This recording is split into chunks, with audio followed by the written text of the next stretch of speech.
നമസ്കാരം. ആഴ്ചവട്ടത്തിലേക്ക് സ്വാഗതം. വലിയ നാടകീയ രംഗങ്ങൾക്കാണ് കേരളം അടുത്തിടെ സാക്ഷ്യം വഹിച്ചത്. നിയമസഭയിൽ മാണി സാർ ബജറ്റ് അവതരിപ്പിച്ചതായിരുന്നു ഏറ്റവും വലിയ സംഭവം. ഇതിന്റെ അലയൊലികൾ ഇങ്ങ് ജില്ലയുടെ കിഴക്കൻ മേഖലയിലും ആഞ്ഞടിച്ചു. മാണി സാറിനെതിരെ പ്രതിഷേധം ശക്തം. പുനലൂരിലും സഖാക്കൾ കരുത്തറിയിച്ച് പ്രകടനം നടത്തി. സുന്ദരിമാരെ കെട്ടിപ്പൂട്ടിയ ദൂരത്താനെ കോട്ടയിടിച്ചു പൊടിച്ചു നിരത്തും സൂക്ഷിച്ചോളൂ. കാറ്റിലിരച്ചു കൊടുങ്കാറ്റാക്കാൻ നെഞ്ചിൽ കത്തും പന്തം കുത്തിയ വീരപരാക്രമ വിക്രമ കൊമ്പ് കുലുക്കി വധിച്ചു വരുന്നേ കണ്ടല്ലിന് ബലമുണ്ട് തടയാൻ പാടാ നിൻകുണ്ടായി സമിതി വേണ്ട തണ്ടുക്കാരാ. പ്രേമത്തിൻ ഹോമച്ചിതയിൽ ചാവേർപ്പടയാകും ഞങ്ങൾ തോക്കീനും പാക്കീനും തോറ്റോടില്ല.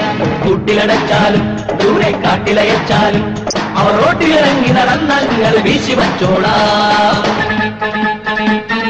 സ്വാതന്ത്ര്യപ്പോരിറങ്ങും യോദ്ധാക്കളെ മർദ്ദിക്കാനായി ആരട ഈയട ഈദിയ മീനോ പൊക്കിരിമാശേ എപ്പിക്കിരിമാശേ നിൻ ഹിറ്റ്ലർ വേഷം നമ്മുടെ നാടിൽ ദോഷം. സുന്ദരിമാരെ കെട്ടിപ്പൊട്ടിയ ഭൂതത്താരെ നിൻ കോട്ടയിടിച്ചു പൊടിച്ചു നിരത്തും സൂക്ഷിച്ചോളൂ. കാറ്റു വിതച്ചു കൊടുങ്കാറ്റാക്കാൻ നെഞ്ചിൽ കത്തും പന്തം കുത്തിയ വീരപരാക്രമ വിക്രമം കൊമ്പ് കുലുക്കി വധിച്ചു വരുന്ന കണ്ടല്ലിന് ബലമുണ്ട് തടയാൻ പാടാ നിൻകുണ്ടായി സമിതി വേണ്ട തണ്ടുക്കാരാ. എന്നാൽ ഇതൊന്നും മാണി സാറിനെ ബാധിക്കുകയില്ല എന്ന് മാത്രമല്ല, മാണി സാറിന്റെ രോമത്തെ പോലും സ്പർശിക്കുകയുമില്ല. നിർത്താം ഏരപ്പാളികളെ, നിന്റെയൊക്കെ ശബ്ദം പൊങ്ങിയാൽ രോമത്തിന് കൊള്ളുകയല്ലേ. കാര്യം 100 പറഞ്ഞാലും 200 ആണല്ലോ വലുത്.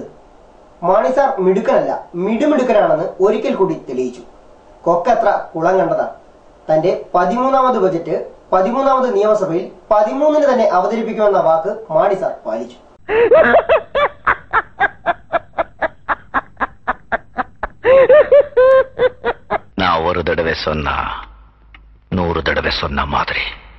എന്നാൽ മാണി സാർ അവതരിപ്പിച്ച ബജറ്റേ അല്ലെന്നാണ് ഇടതു നേതാക്കളുടെ അഭിപ്രായം. മന്ത്രിമാരും ഭരണകക്ഷി MLA-മാരും നിയമസഭയിൽ അന്തിയുറങ്ങി കേരള നിയമസഭയെ വെല്ലുവിളിച്ചുകൊണ്ട്, ജനങ്ങളെ വെല്ലുവിളിച്ചുകൊണ്ട് മാണിയെ കൊണ്ട് ബഡ്ജറ്റ് അവതരിപ്പിച്ചു എന്ന് വരുത്തി തീർത്ത് കേരളത്തിലെ ജനങ്ങളെയും എല്ലാ ഭരണഘടനാ വ്യവസ്ഥകളെയും അട്ടിമറിക്കാൻ ഉമ്മൻചാണ്ടിയും കൂട്ടർ ശ്രമിക്കുകയാണ്. ഉമ്മൻചാണ്ടിയുടെ പാർട്ടിക്കാരനായിട്ടുള്ള ബഹുമാനായ സ്പീക്കർ ശക്തനും പറയുന്നത് മാണി ബഡ്ജറ്റ് അവതരിപ്പിച്ചതാണ്. ബഡ്ജറ്റ് സമ്മേളനം എന്ന് പറഞ്ഞാൽ നിയമസഭാ സമ്മേളനമാണ്.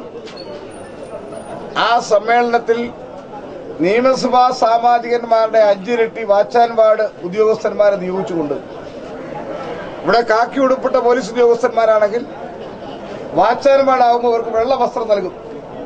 വാച്ചാൻമാട് ഉദ്യോഗസ്ഥന്മാരായിട്ടുള്ള ആയിരക്കണക്കിന് ആളുകളെ നിയമസഭാ ഹാളിനുള്ളിൽ വിന്യസിച്ചുകൊണ്ട് ഒരു നിലയിലും അനുവദിക്കില്ല എന്ന് പറഞ്ഞ ബഡ്ജറ്റ് പ്രസംഗം നടത്താനുള്ള വെറുതാവിൽ ശ്രമമാണ് ഇന്നലെ ഉമ്മൻചാണ്ടി ഗവൺമെന്റ് നടത്തിയത്. നിയമസഭാ നടപടി ചട്ടമനുസരിച്ച് നിയമസഭാ സമ്മേളനം നിയന്ത്രിക്കേണ്ട സ്പീക്കറാണ്. ആ സ്പീക്കർ പോലും അവിടെ നിയന്ത്രിക്കാൻ കഴിയാത്ത പ്രതിഷേധമുയർന്ന പശ്ചാത്തലത്തിൽ പുറവഴിയെ കടന്നു വന്ന് മാണി 4 വാചകം വായിച്ചത് കേരളത്തിലെ ബഡ്ജറ്റാണ് എന്നാണ് പറയുന്നത്. മാണി ബഡ്ജറ്റ് അവതരിപ്പിച്ചത് നിയമസഭയിലല്ല, മാണി ബഡ്ജറ്റ് അവതരിപ്പിച്ചത് മീഡിയ റൂമിലാണ്. മീഡിയ റൂമിൽ ഇരുന്നുകൊണ്ട് പത്രമാധ്യമങ്ങളോട് ബഡ്ജറ്റ് വായിച്ചു കേൾപ്പിച്ചു. ഇങ്ങനെ ഒരു ബഡ്ജറ്റ് അവതരണം നിയമസാധുതയുള്ളതല്ല എന്ന് കേരളത്തിലെ ബഹുമാനപ്പെട്ട ഗവർണറുടെ മുന്നിൽ ഇന്നലെ പ്രതിപക്ഷ നേതാക്കന്മാർ പരാതി സമർപ്പിച്ചിരിക്കുകയാണ്. എന്നാൽ മാണി സാറിന് അഭിവാദ്യമർപ്പിച്ച് മാണി കോൺഗ്രസ് പ്രവർത്തകർ പത്തനാപുരത്ത് അഭിവാദ്യ പ്രകടനം സംഘടിപ്പിച്ചു. ശാന്തമായ പ്രകടനം.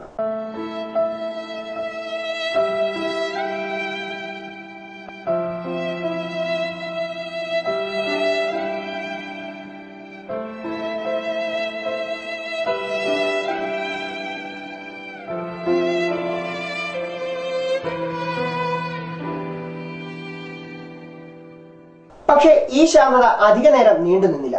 ചെന്നുപെട്ടത് വിരളി പൂണ്ടു നിന്ന ഇടതു സഖാക്കളുടെ മുന്നിലേക്ക്. പിന്നെ നടന്ന കാര്യം പറയണ്ടല്ലോ, കണ്ടോളൂ.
കൂവിത്തോൽപ്പിച്ച ന്യൂ ജനറേഷൻ പ്രവർത്തകനെ കണ്ടു കാണുമല്ലോ.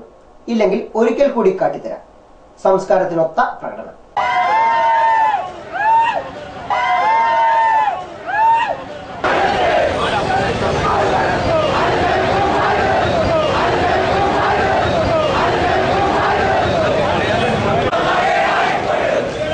അടിയും പിടിയും കടിയും കഴിഞ്ഞ് സമരക്കാർ പിരിഞ്ഞു. സഖാക്കന്മാർ വീടുകളിലേക്കും മാണി കോൺഗ്രസ് നേതാക്കന്മാർ പുനലൂർ താലൂക്ക് ആശുപത്രിയിലേക്കുമാണ് മടങ്ങിയത്. ജില്ലാ പ്രസിഡന്റ് അടക്കമുള്ളവർക്ക് പരിക്കേറ്റു. സന്തോഷസൂചകമായി തന്നതിനെ സ്വീകരിച്ച് ബാലകരാം ഞങ്ങളിതാ പോകുന്നു, ഞങ്ങൾ പോകുന്നു, ഞങ്ങൾ പോകുന്നു.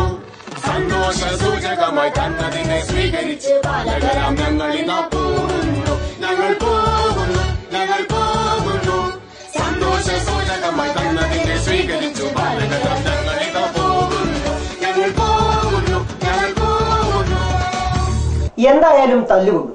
ഈ വിവരം മാണി സാറിനെ ചൂടാറാതെ തന്നെ വിളിച്ചു പറഞ്ഞേക്കാം. അല്പം പൊടിപ്പും തൊങ്ങലും വെച്ച് തന്നെ പറയാം. സാറേ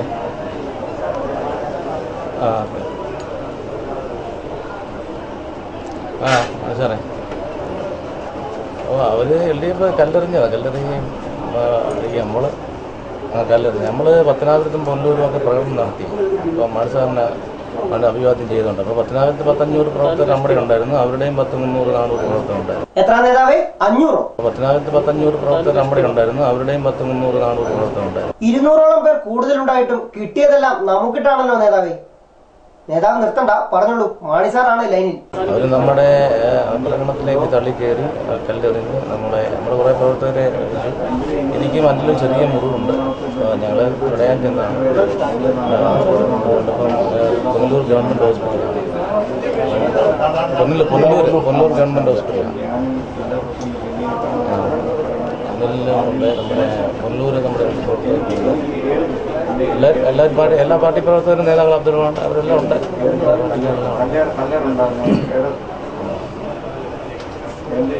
SP വിളിച്ചൊന്ന് പറഞ്ഞിരുന്നു സാർ.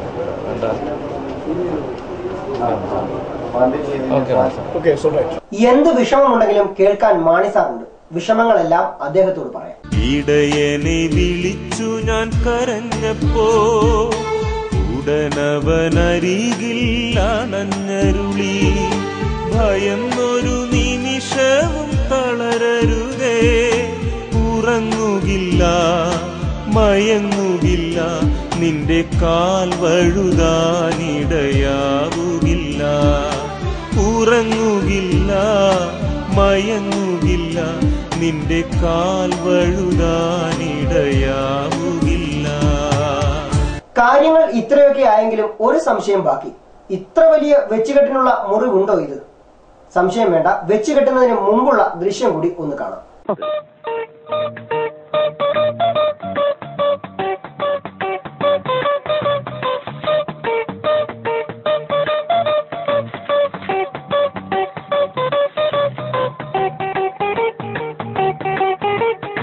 ഓഹോ, ഇത്ര വലിയ മുറിവായിരുന്നെങ്കിൽ 10 തുന്നലെങ്കിലും ഇടണമായിരുന്നു. ഭംഗിക്ക് അല്പം എംബ്രോയിഡറി വർക്കും ആകാമായിരുന്നു.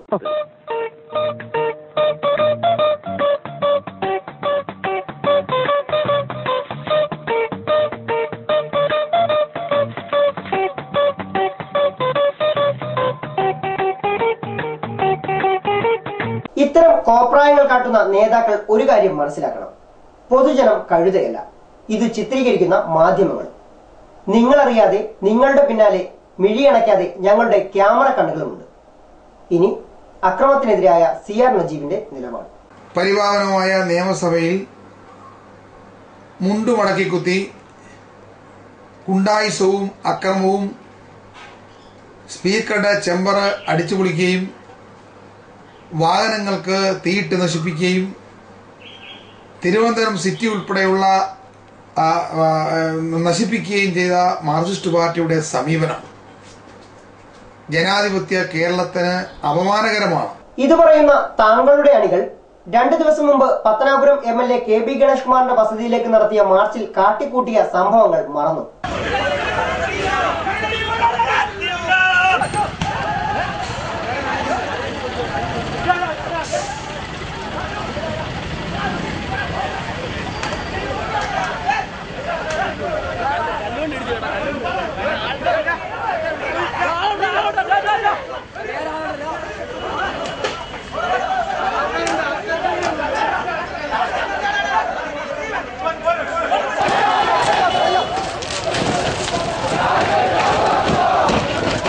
ആണിയാണ്.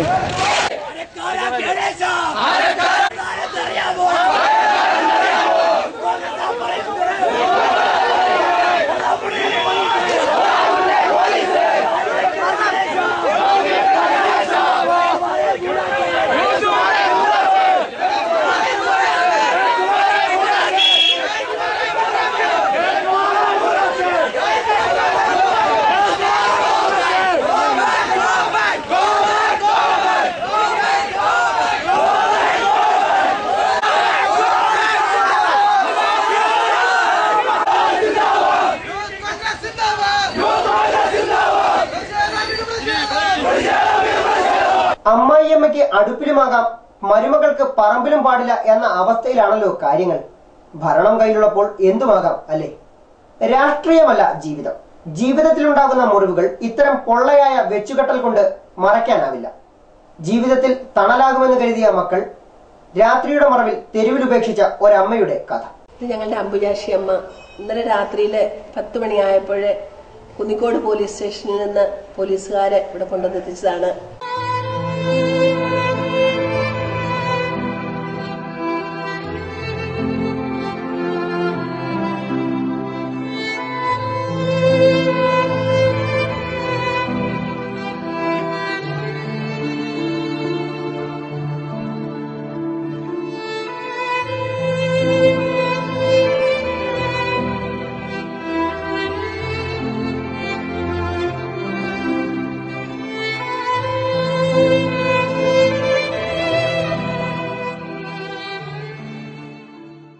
ഏരൂർ കാരിച്ചൽകോണം വേങ്ങവിള വീട്ടിൽ 87 വയസ്സുള്ള അംബുജാക്ഷി അമ്മ ജീവിതത്തിന്റെ നല്ലൊരു ഭാഗവും മക്കൾക്കായാണ് മാറ്റിവെച്ചത്. 4 ആണും 2 പെൺമക്കളും ഉൾപ്പെടെ 6 മക്കളാണ് ഈ അമ്മയ്ക്ക് ഉള്ളത്. കൊടിയ ദാരിദ്ര്യത്തിന്റെയും ബുദ്ധിമുട്ടിന്റെയും നടുവിലും ഭർത്താവിനൊപ്പം നിന്ന് മക്കളെ പഠിപ്പിച്ചു. പെൺമക്കളെ നല്ല നിലയിൽ തന്നെ വിവാഹം കഴിപ്പിച്ചയച്ചു. 5 വർഷത്തിനു മുമ്പ് അംബുജാക്ഷി അമ്മയുടെ ഭർത്താവ് ആത്മഹത്യ ചെയ്തതോടെയാണ് ഇവരുടെ ദുരിതകാലത്തിന് തുടക്കമായത്.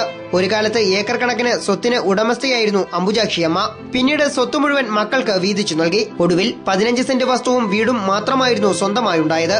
രോഗാവസ്ഥയിലായ അമ്മയെ പരിചരിക്കാനെത്തിയ മകൾ ഇതും കൂടി തട്ടിയെടുത്തതോടെ ഒരു തുണ്ട് ഭൂമി പോലും സ്വന്തമായി ഇല്ലാതെയായി. മക്കൾ ഉപേക്ഷിച്ച് തെരുവിലായ ഇവരുടെ ജീവിതകഥയുടെ കെട്ടഴിച്ചു കഴിഞ്ഞപ്പോൾ ഈ അമ്മയുടെ കണ്ണുകൾ നിറഞ്ഞു തുളുമ്പി. ഒന്നും ചെയ്തില്ല അവരെനിക്ക് ഒന്നും തരത്തില്ല, ആഹാരമൊന്നും തരത്തില്ല. മൂത്ത മോനാ കൊണ്ട് എന്റെ മോനാ കൊണ്ട് കളഞ്ഞു പോയ എന്നെ വഴി.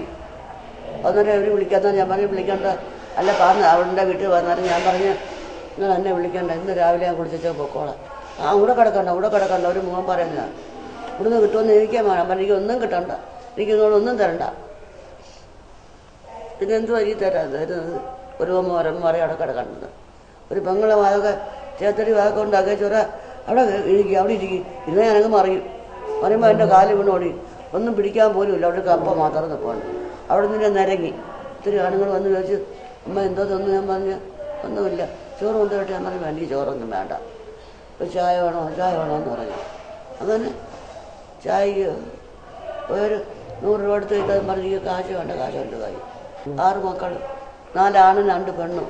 ആണുങ്ങൾ ഒരുത്തന്നെ ബേക്കറി, മറ്റുള്ളവർക്ക് പിന്നെ വണ്ടിയൊക്കെ ഉണ്ട്. ഓട്ടോയും കൊണ്ടൊക്കെ പോകും. അങ്ങനെ ജീവിതം കഴിയാം. ഈ ഓട്ടോയുടെ പ്രസാദന് 2 മക്കൾ, ഒരാണും 1 പെണ്ണും. അത് ഞാൻ മെഷീനിൽ കിടന്ന ചമ്മി ഞാൻ ചെന്നെന്ന് അറിഞ്ഞപ്പോൾ ഈ ഇളയ മോൻ പ്രസാദ് ഞാൻ തറയെ വെച്ച് വളർത്തിയല്ല. അവൻ വേറൊരു ഒത്തിരി അകലെ കൊണ്ടൊരു വീടെടുത്ത് അവനങ്ങ് പോയി കട്ടിൽ മാരിക്കെട്ടി വൃന്തിയൊക്കെ എടുത്ത് മെഴൂര് വെച്ച് ഉണ്ടായ വേട്ടം കാണുന്നത്. ഈ മക്കൾ 2 പെൺമക്കളുണ്ട്. അവർക്ക് കൊടുത്തല്ലയോ, അവർക്ക് 1 ഏക്കർ 10 സെന്റും 15 സെന്റും കൊടുത്തതാണ്. അവർ നോക്കി ഒന്നുമില്ല. അങ്ങോട്ടും എല്ലാം പറയും അമ്മയുടെ ചിലന്മാർക്ക് അങ്ങോട്ടും അല്ലേ മക്കൾക്കല്ലേ കൊടുത്ത്. ഇതാ സംഭാഷണം. എന്ത് ചെയ്യാനാ? എങ്ങും പോകത്തില്ല, മരിക്കുള്ള കൂടെ കണ്ടി. എന്തിനാ പോകുന്നത്? ഒരു ചായ എന്താ ഞാൻ തേയിലയും പഞ്ചാരയും കാപ്പിപ്പൊടിയൊക്കെ മേടിച്ച് വെച്ചേക്കും. വെറുമൊക്കെ ഇതെന്നൊക്കെ ഇട്ടപ്പുറം ഉള്ളി പറക്കി വിട്ടാൽ അത് കാണത്തില്ല. ഒരു മോൻ്റെ അവിടെ അയ്യത്ത് താമസമുണ്ട്. ഞാൻ നേരം വെളുത്ത് വെള്ളാണ്ട് വെച്ച് തോന്നുന്നു. ഇന്നലെ അങ്ങനെ നിലയും വിളിച്ചോണ്ടിറങ്ങി കൊടുത്തതാണ്. ഇവിടെ വന്നിപ്പോൾ വേണ്ട തന്നെയാണ്. അവന് വേണ്ട, മോൻ തന്നെ വേണ്ട. അങ്ങനെ വളർത്തി ആയവരെയൊക്കെ. കഴിഞ്ഞ 3 വർഷമായി ജീവൻ നിലനിർത്തിയത് അഞ്ചൽ മുരളിയ ഫൗണ്ടേഷൻ പ്രതിമാസം നൽകുന്ന 400 രൂപ പെൻഷൻ ഉപയോഗിച്ചാണ്. 200 രൂപയ്ക്ക് ഒരു മാസത്തേക്കുള്ള റേഷൻ സാധനങ്ങൾ വാങ്ങും. ബാക്കി 200 രൂപ മരുന്നിനായി മാറ്റിവെക്കും. വൈദ്യുതി ചാർജ് അടയ്ക്കാൻ നിർവാഹമില്ലാതിരുന്നതിനാൽ വീട്ടിലെ വൈദ്യുതിയും വിച്ഛേദിക്കപ്പെട്ടു. ഇതോടെ മെഴുകുതിരി വെളിച്ചത്തിലാണ് ജീവിതം തള്ളി നീക്കിയത്. ചോർന്നൊലിക്കുന്ന കൊച്ചുകൂരയിൽ അമ്മ ജീവിക്കുമ്പോഴും അവരുടെ കൺമുന്നിൽ മണിമാളികകളായി മക്കൾ ജീവിതം ആഘോഷമാക്കി. പക്ഷേ അവരാരും നൊന്തുപറ്റ അമ്മയുടെ ദുരിത ജീവിതം കാണാൻ മെനക്കെട്ടുമില്ല. ഓമനിച്ചു വളർത്തിയ ഇളയ മകൻ കൂടി കൈവിട്ടതോടെയാണ് അംബുജാക്ഷിയമ്മ കൂടുതൽ തളർന്നത്. അവസാന കിടപ്പാടവും മകൾ തട്ടിയെടുത്ത് പെരുവഴിയിൽ തള്ളുമെന്ന് ഒരിക്കൽ പോലും ഇവർ വിചാരിച്ചിരുന്നില്ല. ഒരു സ്ത്രീയാണെന്ന പരിഗണന പോലും പെൺമക്കൾ നൽകിയതുമില്ലത്രേ. കഴിഞ്ഞ ദിവസം ഇവരുടെ മൂത്ത മകൻ രാത്രിയുടെ മറവിൽ കുന്നിക്കോട് ഭാഗത്തായി അംബുജാക്ഷിയമ്മയെ ഉപേക്ഷിച്ചു പോകുകയായിരുന്നു. നാട്ടുകാർ വിവരമറിയിച്ചതിനെ തുടർന്ന് കുന്നിക്കോട് പോലീസ് അംബുജാക്ഷിയമ്മയെ വിളക്കുടി സ്നേഹതീരത്തിലെത്തിക്കുകയായിരുന്നു. ഒരു 9 മണിയായപ്പോൾ എന്നെ നാട്ടുകാർ വിളിച്ചു, സിസ്റ്റർ ഒരു അമ്മ റോഡിൽ കിടക്കുന്നു, എന്ത് ചെയ്യണം, അങ്ങോട്ട് കൊണ്ടുവരട്ടെ. ഞാൻ പറഞ്ഞു അമ്മയെ ഇങ്ങോട്ട് കൊണ്ടുപോരെ, പക്ഷെ പോലീസ് സ്റ്റേഷനിൽ ഒന്ന് പറഞ്ഞിട്ട് പോലീസ് വഴി എത്തിക്കുന്നതാണ് നല്ലതെന്ന് പറഞ്ഞു. അതനുസരിച്ച് അവിടെ മെമ്പറൊക്കെ ഇടപെട്ട് പോലീസ് സ്റ്റേഷനിൽ അറിയിച്ചു. അവിടെ നിന്നും ഇവിടെ കൊണ്ടുവന്നു. പക്ഷെ അമ്മയോട് ഞാൻ സംസാരിച്ചപ്പോൾ അമ്മ പറഞ്ഞത് മൂത്ത മകൻ അമ്മയെ മൂത്ത മകളുടെ വീടിന്റെ വാതിൽക്കൽ കൊണ്ടുവന്ന് ഓട്ടോയിൽ കൊണ്ടുവന്നാക്കി എന്നാണ്. പക്ഷെ ആ മകള് വീട്ടിലുണ്ടോ ഇല്ലയോ എന്നറിയില്ല. ഉണ്ടെന്ന് കുറെ പേര് പറയുന്നു. ആ മകള് പുറത്തിറങ്ങുകയോ കഥയൊന്നും തുറക്കുകയോ ചെയ്തില്ല. അമ്മ റോഡിൽ കിടന്നു. നാട്ടുകാർ അമ്മയ്ക്ക് നടക്കാൻ ബുദ്ധിമുട്ടാണ്. അമ്മയുടെ കാലും കൈയും ഒക്കെ പല പ്രശ്നങ്ങൾ അമ്മയ്ക്കുണ്ട്. കാലിന്റെ കണ്ണ പഴുത്ത് വ്രണമായിട്ടിരിക്കുകയാണ്. അമ്മ ഡയബറ്റിക് പേഷ്യന്റാണ്. അല്ല BP ഉണ്ട്, കൊളസ്ട്രോൾ ഉണ്ട്, എല്ലാ അസുഖങ്ങളും അമ്മയ്ക്കുണ്ട്. ഇത് ഒരു ഒറ്റപ്പെട്ട സംഭവമല്ല. ന്യൂ ജനറേഷൻ ജീവിതശൈലിയിൽ പുറന്തള്ളപ്പെടുന്ന നിരവധി ജീവിതങ്ങളിൽ ഒന്നു മാത്രം. സ്നേഹിച്ചോരെല്ലാം ഒത്തിരി നൊമ്പരം തന്നിടുമ്പോൾ, ഒത്തിരി ഒത്തിരി സ്നേഹിച്ചോരെല്ലാം ഒത്തിരി നൊമ്പരം തന്നിടുമ്പോൾ, നെഞ്ചു തകർന്നു കരയുമ്പോൾ എന്നെ നെഞ്ചോടു ചേർക്കുമെന്നേശുനാഥ. ഓ എന്റെ സ്നേഹമേ വന്നു നിറഞ്ഞിടണേ. ഓ എന്റെ സ്നേഹമേ വന്നു നിറഞ്ഞിടണേ. ഇനിയുമുണ്ട് ഒരുപാട് പറയാൻ. കാരണം വാർത്തയും വാർത്തയ്ക്ക് പിന്നിലെ പൊള്ളത്തരങ്ങളും ഇവിടെ അവസാനിക്കുന്നില്ല. നേരം പോക്കുകളുമായി വീണ്ടും അടുത്തയാഴ്ച ആഴ്ചവട്ടത്തിലൂടെ കാണാം. നന്ദി, നല്ല നമസ്കാരം.